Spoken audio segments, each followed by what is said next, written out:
Hey YouTube, this is zooLert Official, and here we have another Bakugan review. So, if you guys don't know, this is the Bakugan Gondalian Invaders, a battle arena. So, here's the box. Nothing really special about it. You just have the picture of the arena, and of course, on the back. Now, the reason I'm going to tell you don't throw away the box after you get this product is because the box does not come with any instructions. All the instructions are right here. It teaches you how to put together the board right here, and of course how to put on the pegs. And of course the box explains, of course, what's in the set, your warnings, your age limits for kids ages 5 and up. The set comes with the 4 base pieces, the 4 ramp pieces, the 12 rubber bands, and the peg pieces right here. These are extra. Of course, you get your Bakugan gate card and your Bakugan itself. This Bakugan is Luma Growl. So here's the set, and pretty much it was very easy to put together. It's just a little difficult to, of course, get them to pop in place. But other than that, I didn't really have any difficulties. So, giving you guys one quick look at the set, and pretty much I'm just going to be moving on to the quick basics of how to put everything together just for you guys. So, pretty much I'm just going to be putting in the pegs for you guys, and after that, I'm going to go through all the Bakugan stuff. So in this case, just because it's difficult to remove the board itself, I'm not going to take it apart. But just to let you know, there are, like on this box, instructions of how to get the board together. And the board pretty much just has small clips on it that you just attach together. You actually might have to give it a little bit of a push to get it down. And the pegs themselves, right here, they're extremely easy to put on, and what's really nice is you get extra in case you lose any, which is very common in this case. And pretty much how you put them on is these pegs have little stubs at the bottom, and if I move one of these over for you, I'll just take one of these pegs off to let you guys see it. So pretty much what you can do is, if you notice, there are holes all along the board, or the side of the board, and you'll notice there are 3 different places. These 3 different places are, of course, for the players. This 4th one would equal for 4 players, so this entire arena can play 4 people. And, of course, the ramps are a really nice attachment. So pretty much, you can place the pieces anywhere you want. In this case, I'll place them close, like right there. You notice that the bottom of the peg right here goes down, and it really doesn't matter which way you face them, as long as you like it either way. And on the pegs, you'll notice there is these 2 openings, if you zoom in really closely. These openings will sit the rubber band like so. If you place one on top of the other, it should look like that. So what I'm going to do is, you'll see right here, you put that in that side, and you're going to tug it, and it's going to feel like the rubber band's going to snap, but it's not, because these things are extremely strong. So other than you trying to cut the rubber band yourself, it is most likely not going to fall off. So here you have this sturdy rubber band, and pretty much what you're going to do is you launch your Bakugan off of this. But I'll explain all of that during the game itself. So that's pretty much the basics on putting the board together, and now I'm just going to go to the Bakugan itself. So here we have the Bakugan and the gate card included within the set. So first, moving on to the gate card itself. The gate card is Darkened Fury, and if you read along here, the attributes: 80 Pyrus, 120 Aquos, 200 Subterra, 0 Hayas, 50 Darkest, and 210 Ventress. The card reads, players with a darkest Bakugan in their used or unused pile get 100 G power to their Bakugan at this battle. So it's very useful, and in this case will help out Subterra and Ventress Bakugan a lot. And here we have the Bakugan itself. It is a Chaos Luma Growl, and this Bakugan is actually really, really nice. So pretty much if I place the Bakugan down onto the gate card, you'll notice that right here, the bottom, you can prop open the feet, and then you have the hands, which are on the side right here, which come out as well. And this Bakugan is just very nice. The detail on this Bakugan is phenomenal.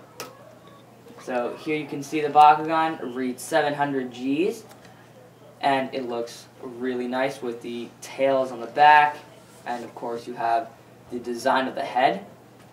So the Bakugan is very powerful, fairly, for 700 Gs, and the design of it with the light gray and the yellow, very nice. So this Bakugan was a very nice addition to the arena itself. It's just going to help out anyone who bought the arena but of course doesn't have any starting Bakugan. Very nice. So how you close this Bakugan is, of course, you always start with the feet, you push it in, and then the hands. You want to make sure that the hands align with the body so that it creates kind of like a circle.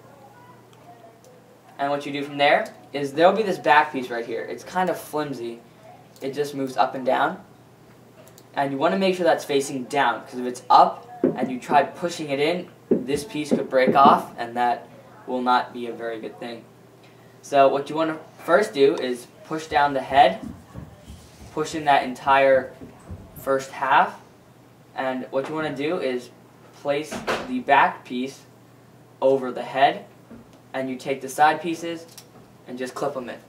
Very simple, and the closing design itself is very nice, keeps it together very well. So now that I've explained everything, I'm just going to go right on into the gameplay itself. So right now I have my battle arena set out for you guys, and before we start with the gameplay, I just want to let you guys know that I'm going to keep the game simple and basic, only to save time. And of course, there's actually a rectangle around the Bakugan symbol. It outlines where you can place your cards. But of course, this doesn't really restrict you to place your cards in any other angle. So pretty much what I'm going to be doing is what I said before, keeping the game simple. What I mean is the ability cards that I have here, for instance, I'm not going to use the bottom effects. I'm just going to count the attributes. We're not going to be playing any gold or silver pieces, no battle gear, and no ability cards. It's pretty much just Bakugan versus Bakugan with the attributes on the card itself. Okay, and before we start the video, I also wanted to mention something, that the set right here has 3 holes where you can place your Bakugan onto, just to keep everything organized for the game. So enough talk, let's get right on to the game itself. All 3 players can get ready and set their gate cards. And again, I'm going to save time and I'll just take the first roll. So pretty much what you're going to do is, there are a couple of ways of holding your Bakugan, of course. You can hold it from the side like this and fling it off, or the top, pull it back and let it go. But in this case, I'm going to use my 3 fingers, pull it back, and let go, like that. So my first Bakugan is already propped on to the first card, and the next player will begin their turn. And it looks like already we have a battle. So we're going to flip over the gate cards, and right here, 1,150 Gs on this Bakugan. So pretty much you're adding 60 to it, so that's 1,210 Gs against my 700 plus 80, which is 780 Gs. So the player number here, number 2, takes the victory. And my Bakugan, of course, goes to the disposed pile. The next gate card is placed down, and the other player goes. Slight miss. Now my turn again. Close, but did not pop open. Next player. Close. We have one Bakugan ready. Ah, so close. So close. A slight miss. So as you guys can see, it takes more than just being able to roll these Bakugan. You actually have to aim for the gate cards, because sometimes your Bakugan will not land. But in this case, we have another battle. So right here, we have a Bakugan with 580 Gs versus 900 Gs. Plus 50, plus 50. Because mine already started off higher than hers, I would take the victory. My Bakugan can be used for another battle, while my opponent, of course, will lose their Bakugan. And the next player can go.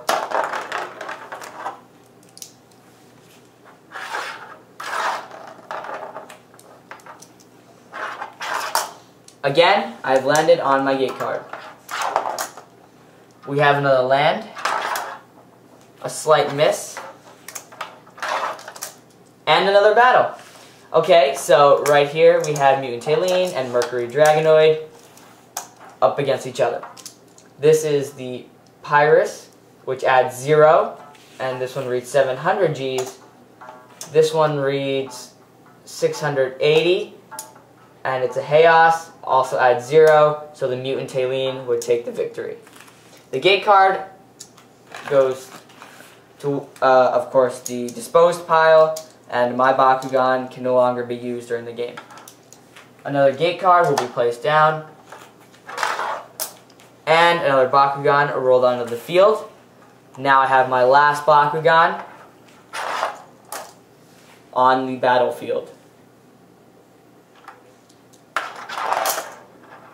So we have another battle. Her Bakugan, again, 1,150, very lucky roll, against my 820. But, this case, unfortunately, my Bakugan did start off with the lower G power. They're both Ventress, so this Bakugan would win. So there you have it. That was our basic gameplay. As you can see, the game will continue, and unfortunately for me, I would lose because all of my Bakugan have been knocked out except for this one. Pretty much, I'm losing right now. Maybe I can, of course, catch up later, but this case, we didn't use any ability cards or anything. We just tried to keep everything simple. So now, we'll just be moving right on to the conclusion. So, I have my battle arena right here for you guys to, of course, take a look while I conclude the video. So, again, you guys saw the gameplay. I tried to keep it very simple, basic, so I wouldn't waste too much time, of course. You can always, of course, extend the battle by adding ability cards, and, of course, by using gold-silver pieces, and don't forget the battle gear. So you can always extend upon the battle. This case, just wanted to keep it short for you guys to see. So in my opinion, I would give this set, I believe, 7 out of 10. The reason for that is the set, the only thing I didn't like about it is, you saw before, the set is large. It's pretty much taking up my entire table right here. That is pretty much a very good thing. Having the battle arena larger just increases space for you to roll around your Bakugan, and it just makes it look a lot cooler. But the set doesn't fold up together, so there can be a little bit of an issue there with storing this arena. So anytime you want to put this away, you just have to put it in like a very large area. But if you really wanted to, like I said before, taking it apart is a little bit difficult, because when you snap the pieces together, they're very firm and tight, which means they won't fall apart. So pretty much you have to put it in an area where it's not going to break apart. So a large storage area would be nice, And before, of course, I end the video, just want to let you know one more thing. The Bakugan right there can be registered online. It does have an account, and you can always attach gear. There's actually stubs on the very back of the Bakugan. A little difficult to see, but there's 2 of them. You can place the stubs on there so you can add gear and stuff like that. So pretty much the set was very fun to play with. I've gotten to play with my friends a couple of times, and it's not horrible because, like your most battle arenas where you just flick it, I really like this rubber band idea. So it really adds to the gameplay, and like I said, it's not a horrible thing because you guys are thinking probably it's just an average arena, nothing special to it. Well, flicking the Bakugan wasn't always my personal favorite. Using these rubber bands just make it a lot cooler, and I really like how Bakugan thought ahead, and they're like, these things are small, you're probably going to lose them, so they gave you extra pieces. Always very helpful. So I hope you guys enjoyed the video. Please rate, subscribe, and comment if you have any questions, and thank you for watching.